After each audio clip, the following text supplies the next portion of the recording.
नमस्कार, TV 20 news पर प्रमुख खबरें आप अपने क्षेत्र की देख रहे हैं। मैं हूं आपके साथ अशोक वर्मा। आइए रूबरू कराते हैं आपके क्षेत्रों की तमाम खबरों से। उत्तर प्रदेश विधानसभा चुनाव नतीजों के ऐलान के बाद से ही यह सब बड़ा सवाल बना हुआ था कि अखिलेश यादव करहल सीट से विधायक रहना पसंद करेंगे या आजमगढ़ से सांसद। मंगलवार को लोकसभा सदस्यता से इस्तीफा देकर साफ कर दिया है कि पहली बार विधानसभा चुनाव लड़ने वाले अखिलेश यादव करहल के विधायक बने रहेंगे। माना जा रहा है कि 2024 के लोकसभा व 2027 विधानसभा चुनाव को ध्यान में रखकर समाजवादी पार्टी ने रणनीति में बदलाव किया है। पार्टी के लिए केंद्र की राजनीति से अधिक यूपी में पकड़ मजबूत करना जरूरी है।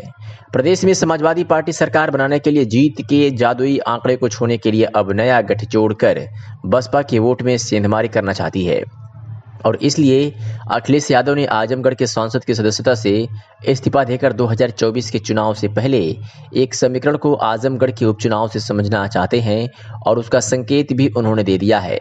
सपा मुखिया अखिलेश यादव ने इसके लिए बसपा को छोड़ किसी बड़े दलित चेहरे को साथ लेकर राजनीतिक धार को और तेज करना चाहते हैं और दलित मत उनके पक्ष में हो सके और दलितों के बीच एक नया समीकरण तैयार किया जा सके। उल्लेखनीय है कि 22 मार्च को सपा मुखिया अखिलेश यादव ने अपनी लोकसभा की सदस्यता से इस्तीफा दे दिया। उसके एक दिन पूर्व 21 मार्च को आजमगढ़ आए हुए थे और पार्टी के विधायकों के साथ बंद कमरे में बात की और यहां से निकल गए। लेकिन निकलने से पहले उन्होंने मीडिया से बातचीत में इस बात पर बल दिया कि उन्होंने कहा कि बसपा इस चुनाव में कहां थी, क्या कर रही थी। बाबा साहब भीमराव अंबेडकर जी का सपना था कि संविधान बचे और लोकतंत्र से हमारा देश चले, लेकिन बसपा ने क्या किया, वह भाजपा से अंदर ही अंदर हाथ मिला लिया। अब समाजवादियों को अब अंबेडकरवादियों को साथ लेकर चलना होगा और अंबेडकरवादियों को साथ लेकर एक नई लड़ाई लड़नी पड़ेगी। उन्होंने भीम आर्मी की ओर संकेत तो किया, लेकिन उसका नाम लिए बिना सपा मुखिया ने इस बयान के 24 घंटे के अंदर ही अपना इस्तीफा दे दिया। पार्टी सूत्रों से जो जानकारी छनकर आ रही है उसके अनुसार सपा आजमगढ़ से भीम आर्मी के मुखिया चंद्रशेखर रावण को लोकसभा के उपचुनाव में उतारना चाहती हैं, जिससे वह यह प्रयोग कर सकें कि वह दलित मतों से 8% कम से कम मत अपने पक्ष में करके आगे आने वाले चुनाव में जीत को दर्ज कर सकें। उल्लेखनीय है कि प्रदेश में 2017 में सत्ता गंवाने के बाद 2019 में अखिलेश यादव के लोकसभा चले जाने से वोटर्स के बीच गलत संदेश गया।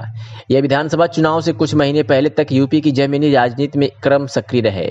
कई मौकों पर कांग्रेस महासचिव प्रियंका गांधी ने उनकी अधिक सक्रियता दिखाई और अखिलेश ट्विटर तक सीमित रह गए।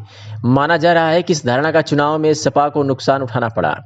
होली के अवसर पर जब पूरा मुलायम परिवार सफाई में एकत्रित हुआ तो इस बात पर भी मंथन हुए कि अखिलेश यादव को विधानसभा की सदस्यता छोड़नी चाहिए या लोकसभा की। बताया जा रहा है कि खुद सपा संरक्षक मुलायम सिंह यादव ने अखिलेश को विधानसभा में रहकर अगले चुनाव की तैयारी में अभी से जुट जाने की सलाह दी। समाजवादी पार्टी भले ही सत्ता से दूर रह गई हो, लेकिन 2017 के मुकाबले पार्टी के वोट शेयर में बड़ा इजाफा हुआ है। सीटें भी काफ़ी बढ़ गई हैं। इससे पार्टी के उत्साह में इजाफा हुआ है, लेकिन जीत के जादुई आंकड़े से दूरी काफ़ी पीछे छूट गई है। समाजवादी पार्टी ने इस चुनाव में बहुत मेहनत की थी, लेकिन वो सरकार बनाने में कामयाब नहीं रही। सपा बहुमत से काफ़ी कम सीटें ही ले सकी, लेकिन कहीं ना कहीं सपा इस बार जनता के दिल में जगह बनाने में जरूर कामयाब रही है। ये बात इसलिए कही जा रही है क्योंकि इस बार सपा का वोट प्रतिशत पहली बार इतना ज़्यादा बढ़ा है। पहली बार 1993 में चुनाव लड़ने पर पार्टी को 17.94% वोट मिले थे। तब बसपा के साथ मिलकर सपा ने सरकार बनाई थी, लेकिन इस बार पार्टी को अब तक का सबसे ज़्यादा 32% वोट मिलने के बाद भी उसे सत्ता से दूर रहना पड़ रहा है।